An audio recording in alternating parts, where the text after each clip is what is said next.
गुरुदेव के संग व्यतीत किया हुआ एक एक क्षण बेशकीमती होता था। दिन दुनिया की खबर ही नहीं होती थी। जब हम गुरुदेव के साथ होते थे तो ऐसा लगता था मानो हमें सब कुछ मिल गया है। उन दिनों साधन भी अपनी चरम सीमा पर होता था।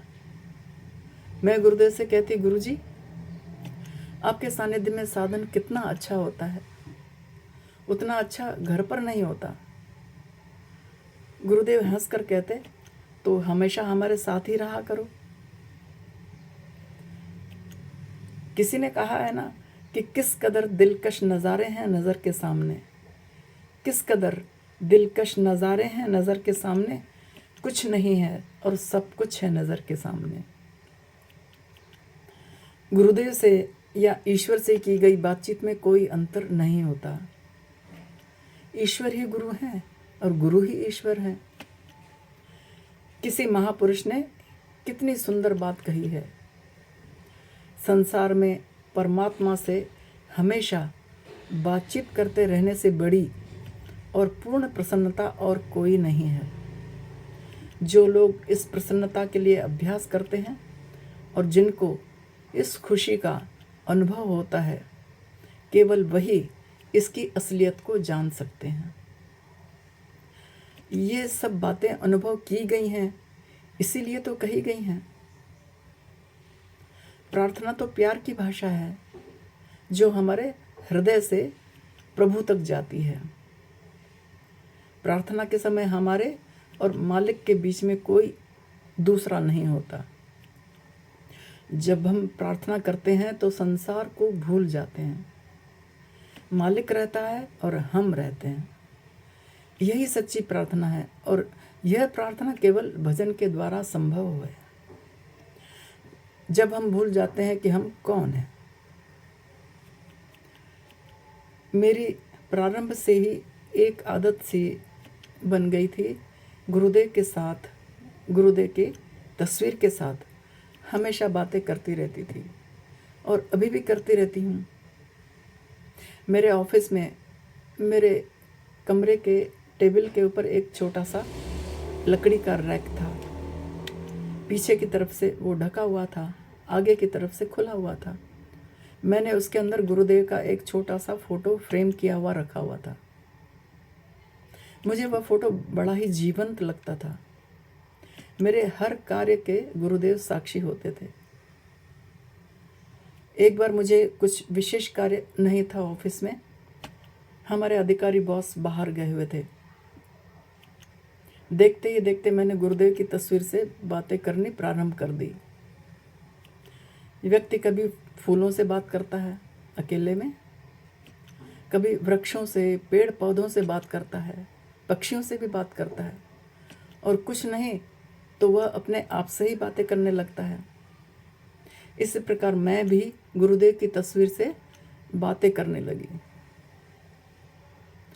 मैं ना समझ यह न जान सकी कि गुरुदेव मेरी बातें सचमुच ही सुन रहे थे, सुनते हैं।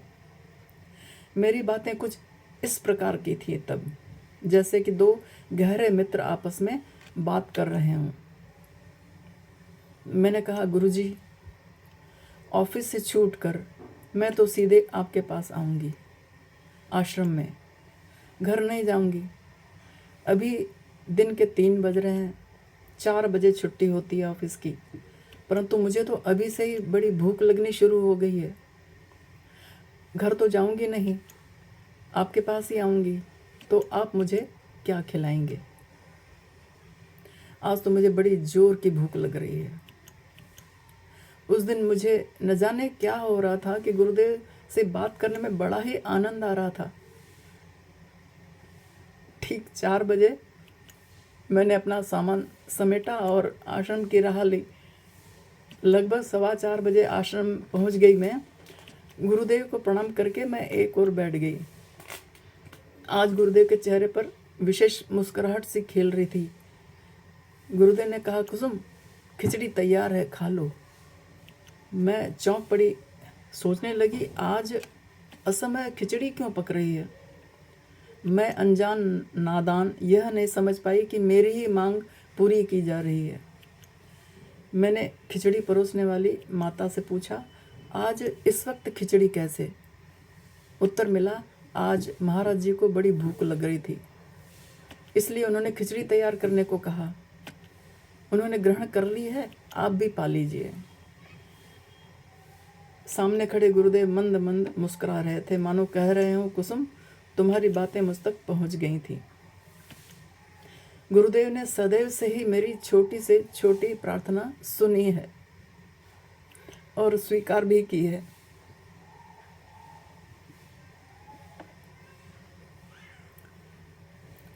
हमारे परम गुरुदेव परम पूज्य स्वामी विष्णु तीर्थ जी महाराज जी ने प्रार्थना के विषय में लिखा है कि प्रथम अपने आत्मा में ही विश्वव्यापी ईश्वर को देखकर जगत में उनके अनेक रूपों तथा उनके विभूतियों का मैं सदा दर्शन करूं, ऐसी प्रार्थना करता हूं। ये उनकी प्रार्थना थी। गुरुदेव स्वामी शिवम तीर्थ महाराज जी ने भी कितने सुंदर तरीके से, कितने सरल शब्दों में भगवान के सामने अपनी प्रार्थना रखी हैं। उसमें से एक मुझे बहुत ज़्यादा पसंद है, बहुत अच्छी लगती है। होता रहे गायन तेरा अंतर में मेरे, हे प्रभु सुनता रहूं सुनता रहूं सुनता रहूं मैं, हे प्रभु। कितनी सुंदर प्रार्थना है। मैंने भी गुरुदेव के समक्ष एक छोटी सी प्रार्थना की थी। देवास के पास में ही एक गांव बाबे के आश्रम में 2-3 दिन के अवकाश पर गुरुदेव के सानिध्य में साधन करने गई थी।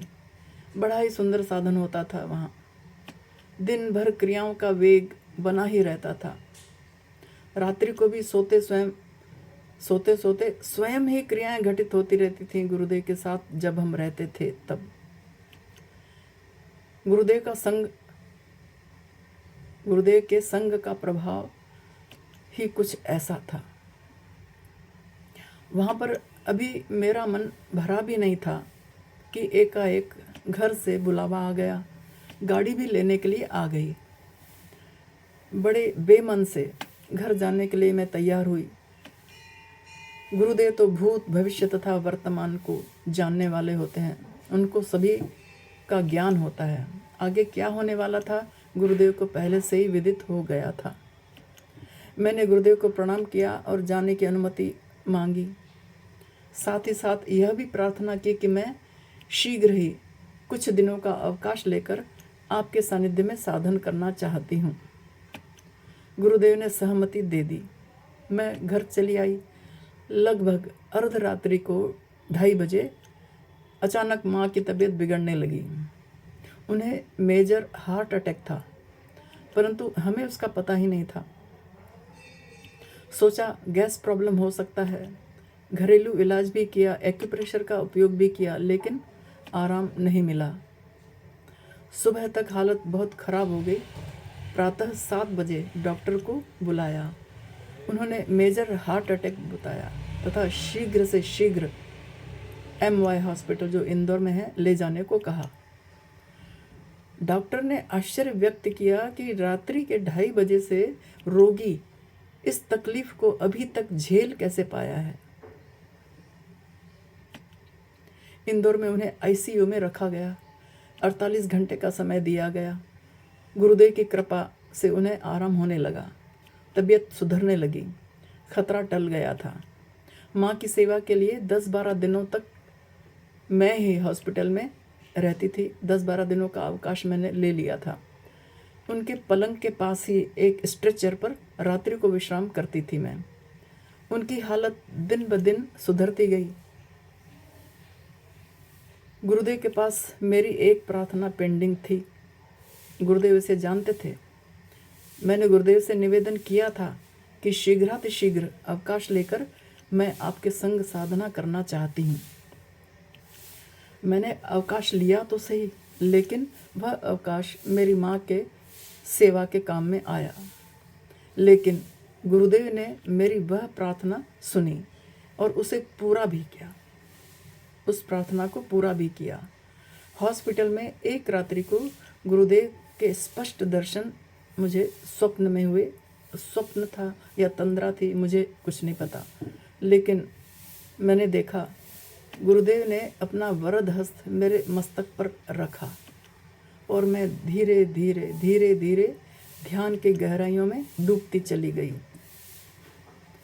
फिर मुझे पता ही नहीं चला, पर हाँ, एक अवर्णनीय आनंद, एक अलौकिक दिव्य अनुभूति। प्रातःकाल उठी तो मन बड़ा प्रसन्न था, बड़ा प्रफुल्लित था। गुरुदेव के आशीर्वाद का साक्षात अनुभव हुआ था ना। जो साधन गुरुदेव के सानिध्य में बाबई आश्रम में होने वाला था, वही साधन गुरुदेव ने हॉस्पिटल में ही मुझे अनुभव करवा दिया था।